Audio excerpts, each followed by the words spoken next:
الزار النافع، نقصان پہنچانے والا اور نفع دینے والا۔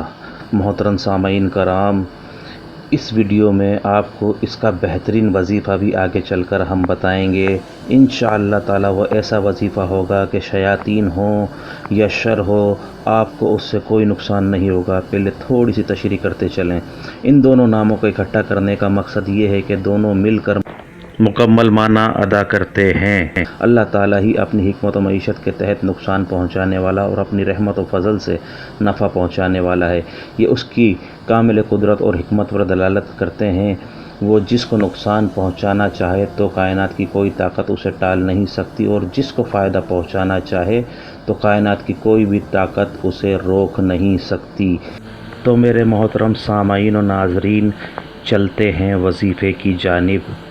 طریقہ کار کچھ یوں ہے کہ صبح فجر کی نماز کے بعد اور شام کو عصر کی نماز کے بعد اول و آخر 11 مرتبہ درود پاک پڑھنا ہے، اور الزار و النافع کا ورد کرنا ہے 101 بار۔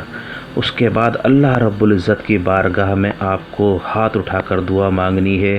جو آپ کی جائز حاجات ہوں، جو آپ کی جائز ضروریات ہوں، آپ وہ سب دعا مانگیں، اور اللہ رب العزت سے اپنی اور اپنے چاہنے والوں کی حفاظت کی بھی دعا مانگیں۔ انشاءاللہ تعالی اللہ رب العزت ان بابرکت ناموں کے صدقے منظور و مقبول فرمائے گا، اور ہمیں بھی اپنی دعاؤں میں یاد رکھیے گا۔ اللہ پاک ہر شے پر قدرت رکھتا ہے، وہ قادر المتعلق ہے، وہ رب کائنات ہے۔ اس پاک پروردگار نے کن فرمانا ہے اور تمام معاملات ہو جاتے ہیں۔ تو ناظرین، آپ اس چیز کو ضرور یاد رکھیے گا کہ میرا رب تمام جہانوں کا مالک ہے، پالنے والا ہے۔ میں ہوں محمد نعمان عالم، نعمان اسلامک ریلز کی جانب سے۔ اگر آپ کو ہماری ویڈیوز اچھی لگتی ہیں تو لائک کیجئے، چینل کو سبسکرائب کیجئے، اور اپنے دوستوں کے ساتھ شیئر کیجئے تاکہ ہماری حوصلہ افزائی ہو سکے، اور ایسی ہی بہترین ویڈیوز لے کر، وظائف لے کر آپ کی خدمت میں حاضر ہو سکیں۔ السلام علیکم ورحمۃ اللہ۔